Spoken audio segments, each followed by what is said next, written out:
bahwa di dunia ini sekarang ada miliaran orang yang percaya bahwa Yesus itu Tuhan. Beberapa miliar yang lain menganggap Yesus itu hanya sekedar nabi. Tetapi tokoh ini memang akhirnya menjadi sangat terkenal, salah satu tokoh paling terkenal di dunia, apapun statusnya. Tetapi kalangan akademisi atau kalangan-kalangan yang jarang kita lihat justru memiliki beberapa pandangan yang lain. Saya kumpulkan ada sekitar 5 teori tentang Yesus yang sangat berbeda dengan pemahaman miliaran orang yang saya sebutkan tadi. Teori pertama yang akan kita bahas itu adalah bahwa Yesus itu bukan seorang Kristen, bahwa Yesus bahkan bukan seorang beragama Yahudi. Yesus itu adalah seorang Hindu pengkaji Veda. Teori tentang bahwa Yesus itu beragama Hindu itu dimulai dari hilangnya tahun-tahun Yesus, kurang lebih sekitar 18 tahun. Jadi Yesus dilahirkan dicatat dengan baik, kemudian Yesus umur 12 tahun juga tercatat dengan baik, tetapi hilang sama sekali di dalam Injil manapun tidak tertera, baru kemudian muncul di usia 30 tahun. Saya mempelajari tradisi Yahudi dan saya akhirnya menemukan bagaimana jawabannya, bahwa ini terkait dengan bagaimana cara orang-orang Yahudi menulis historiografi gitu. Memang ada jawabannya di situ. Tetapi banyak sekali orang yang tetap kebingungan dengan hilangnya ini. Akhirnya kehilangan ini ditimpakan pada Yesus itu pergi ke satu tempat yang lain. Nah, dalam hal ini ke India. Jangan remehkan teori ini karena saya menemukan ada puluhan buku tentang ini. 500 tahun sebelum Yesus itu ada serangan Sargon terhadap kerajaan Israel. Sargon itu kemudian menghancurkan kerajaan Israel, meratakannya dengan tanah, sebagian penduduknya itu ditangkap, dibunuh, sebagian yang lain disebar, diusir dari tanah itu. Sebagian dari pengungsi itu kaburnya ke India. Nah, secara genealogis, secara genetik, pendapat ini bisa dipertanggungjawabkan. Banyak orang-orang India yang memang darahnya itu adalah orang Yahudi sampai sekarang. Ini dimulainya dari pengusiran Sargon itu. Nah, Yesus katanya mencari 12 domba Israel yang hilang itu ke India. Nah, tetapi di India Yesus malah bukan hanya menemukan, tetapi juga malah belajar tentang tradisi Veda. Nah, Yesus di India itu belajar agama Vaisnava. Khususnya dia pengikut Krishna. Makanya sampai ada judul buku From Krishna to Christus gitu. Itu juga ada bukunya. Tetapi pendapat yang paling kuat itu bukan dari situ. Pendapat yang paling kuat itu berasal dari sebuah catatan usia 2000 tahun berbahasa Pali di sebuah kuil kuno di India. Namanya Vihara Hemis. Nah, di situ ditemukan ada yang secara akurat menyebut bahwa ada seorang pertapa dari daerah barat dan belajar Veda. Siapa nama orang itu? Nama orang itu adalah Isa, Issa.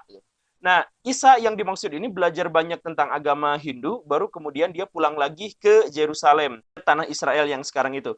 Di situ kemudian dia mengajarkan. Nah, makanya Yesus di situ, walaupun dia seorang Yahudi, tetapi gagasannya, ajarannya sangat berbeda dengan tradisi hukum Yahudi. Benar kan ya? Hukum Yahudi itu ketat sekali, kurang lebih sama seperti syariat Islam gitu, ketat. Nah, tapi Yesus sebaliknya, ada maaf ya, ada penzina malah diampuni dan lain sebagainya. Teksnya, ini teks ya, kita berbicara tentang teks itu ada di situ. Teks itu sendiri ditemukan oleh Nikola Notovik tahun 1887, orang Rusia, dan sejak saat itu memang banyak sekali buku yang menceritakan tentang itu. Judul yang ditulis oleh Notovik itu adalah The Unknown Life of Jesus Christ. Teori yang kedua menjelaskan bahwa Yesus itu memang ada, tetapi dia tidak seperti yang digambarkan. Setidaknya secara fisik dan profil Yesus yang kita kenal sekarang itu sebenarnya bukan Yesus Kristus dari Nazaret, tetapi Apollonius, seorang Yunani. Bagaimana ceritanya? Ceritanya begini. Yesus itu digambarkan, pertama, lihat di kitab Yesaya, itu digambarkan bahwa Yesus itu tidak tampan, wajahnya tidak menarik, tidak bisa mengundang perhatian orang lain gitu. Wajahnya tuh sangat biasa-biasa aja, atau cenderung maaf ya agak jelek gitu. Kemudian petunjuk lain dalam Alkitab adalah bahwa Yesus itu pasti rambutnya pendek, gak mungkin panjang. Karena dalam hukum Yahudi dan Yesus adalah seorang Yahudi, tinggal di komunitas Yahudi, pada waktu itu semua orang Yahudi rambutnya pendek, cepak. Tidak ada penjelasan lain, tidak ada deskripsi lain soal dua itu, nggak ada yang lain. Tetapi setidaknya kita tahu bahwa Yesus yang digambarkan seniman-seniman zaman sekarang yang ada di, maaf ya, di patung salibnya di mana, itu bukan seperti itu bentuk fisiknya, sama sekali lain. Nah, tetapi ada ilmuwan yang melompat jauh ke depan, yang melebihi dari pernyataan itu. Dia sampai menggambarkan bahwa Yesus itu seperti ini. Orang itu namanya Neve. Si Neve itu mencoba untuk mencari bagaimana bentuk tengkoraknya, bagaimana mencari DNA-nya dan sebagainya. Itu dengan pengukuran antropologi dan pengukuran DNA yang sangat valid. Walaupun ya bagaimanapun tetap sevalid-validnya gitu, ya tetap aja begitu. Tetapi uh, Alison Galloway, seorang profesor antropolog, sampai mengatakan bahwa di antara semua gambaran Yesus ini adalah gambaran yang paling akurat, yang paling mendekati. Jadi bentuknya seperti ini. Ya Baraya mau percaya atau tidak, ini setidaknya adalah rekonstruksi. Jadi rekonstruksi itu ya pasti ada imajinasi, ada apa dan sebagainya. Tetapi ini lebih akurat karena ini digambarkan berambut lebih pendek, kemudian berwajah yang tidak ganteng gitu. Maaf ya. Ini kata teori ini ya, katanya jadi yang digambarkan itu bukan Yesus, tapi yang digambarkan adalah Apollonius, seorang tokoh dari Yunani. Teori yang ketiga lebih sadis lagi. Teori tentang Yesus ini mungkin dianggap yang paling kontroversial karena menganggap bahwa Yesus itu sama sekali bukan seperti yang kita bayangkan. Dia itu adalah hanya seorang tokoh revolusioner Yahudi, tetapi dia tidak pernah menjadi nabi, apalagi menjadi Tuhan. Dia meninggal bukan di kayu salib, tapi dia meninggal secara normal. Dan dia melakukan revolusi itu sekeluarga, termasuk diantaranya adalah Maria Magdalena, istrinya. Dan Yesus punya anak namanya Judas. Dia punya saudara. Dan yang lebih sadis lagi diceritakan dalam teori ini, bahwa Yesus itu bukan keturunan Daud. Tapi Yesus itu adalah anak haram, maaf ya, dari Tiberius, seorang perwira dari Romawi. Jadi Maria, atau orang Islam menyebutnya Siti Maryam, itu selingkuh, maaf ya. Aduh, ini memang teori ya, saya juga nggak enak nyebutnya, tapi teorinya begini. Jadi Maria itu melakukan perselingkuhan dengan seorang perwira yang namanya Tiberius dan akhirnya lahirlah Yesus. Jadi Yesus itu setengah Romawi, setengah orang Israel, tapi sama sekali bukan keturunan Daud. Begitu. Nah, apa buktinya? Buktinya itu ternyata juga dengan sayangnya ya kuat, yaitu ditemukannya makam yang kemudian dikenal sebagai makam Talpiot. Makam Talpiot itu adalah sebuah gua yang di dalamnya ada 10 peti mati, ossuarium. Peti mati yang isinya adalah tulang belulang manusia. Yang membuat anehnya itu adalah di situ dituliskan Yesus anak Yosef gitu. Jadi Yesus di situ masih mengaku sebagai anak Yusuf yang si tukang kayu itu, tetapi padahal bukan gitu. Nah, di situ juga ada anak Yudas, anak Yesus, ada James, ada Maria. Nah, di sini ada tulisan Maria Maria Mer. Maria Mer ini ternyata adalah Maria Magdalena karena setelah tes DNA itu hubungan dengan Yesus tidak ada hubungan darah, tidak ada hubungan kerabatan, tapi berada pada makam yang sama gitu. Berarti ini pasti istrinya gitu. Nah, ini menggemparkan dan kata para ilmuwan diantaranya adalah Tabor, ini pasti Yesus. Kalau nama-nama ini dijejer-jejerkan, maka kemungkinannya adalah pasti ini Yesus yang dari Nazaret itu. Kemungkinan kesalahan teori ini adalah 1/30.000 gitu. Jadi kemungkinan salahnya kecil sekali kata dia. Orang makamnya ditemukan, DNA-nya ditemukan. Jadi bagaimana mungkin dia lepas dari penyaliban? Kan Baraya, kalau Baraya cek riwayat hidup Yesus, kan beliau memang pernah disalibkan.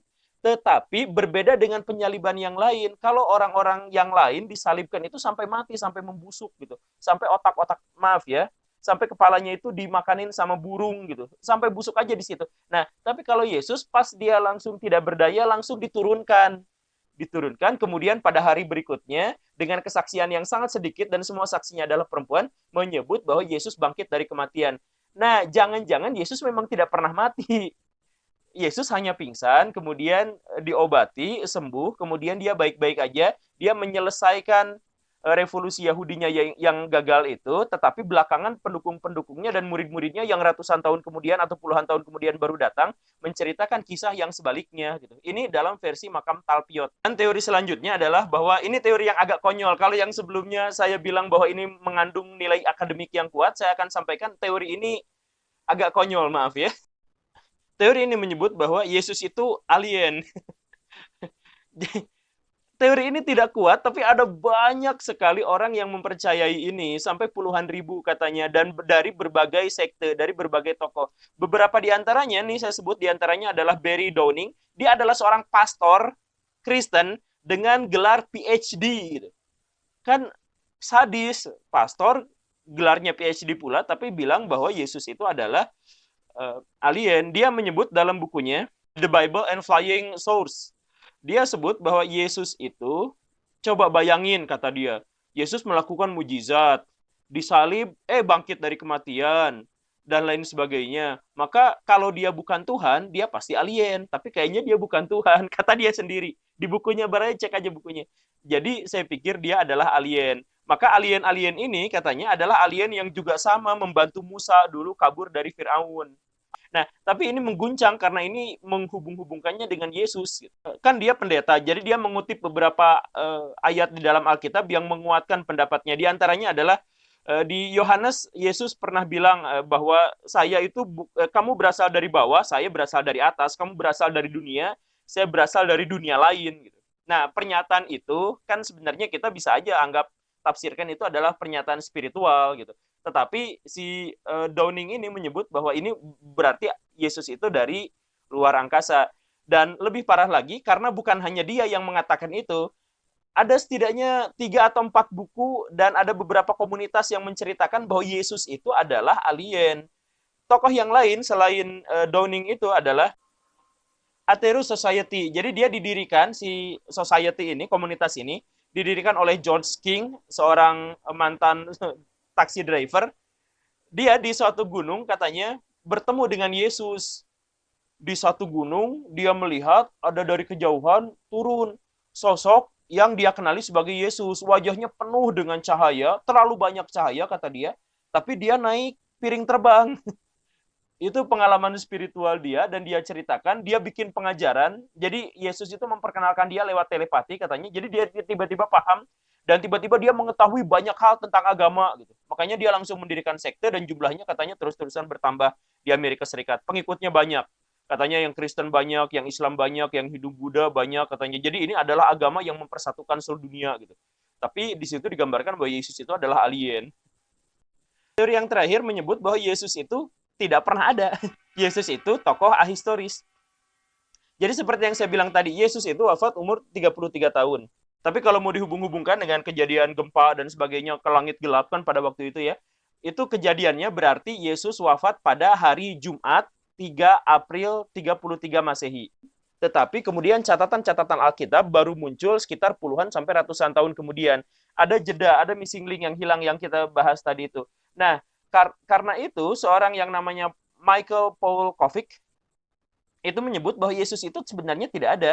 Itu sebenarnya adalah gambaran seseorang yang ideal tapi tidak pernah ada sama sekali gitu. Kan catatannya beliau malah menghubungkan, saya menemukan ada sekitar 126 catatan yang ada di masa itu dan diterbitkan pada tempat itu, tempat kelahiran Yesus, tetapi sama sekali tidak ada nama Yesus di situ. Ada satu, tapi itu pun dikritik, kata dia tidak valid, tidak kuat gitu. Jadi bayangkan, kalau Yesus itu adalah seorang yang sangat besar, seorang yang sangat kuat, seorang yang sangat berpengaruh, seperti yang kita gambarkan selama ini, seperti yang kita bayangkan selama ini, maka dia pasti catatannya ada. Nah, tapi ini selain di Alkitab, gak ada catatan tentang orang ini. Maka dia bilang Yesus itu palsu. Tapi di sini ada juga seorang pastor yang katanya sudah menelaah 12 tahun lamanya. Dia namanya adalah Tom Bradley. Dia menyebut bahwa Yesus itu memang sama sekali gak ada. Ini ada bukunya Beyond apa gitu. Silahkan cek Baraya. Di situ menyebutkan bahwa Yesus itu tidak pernah ada.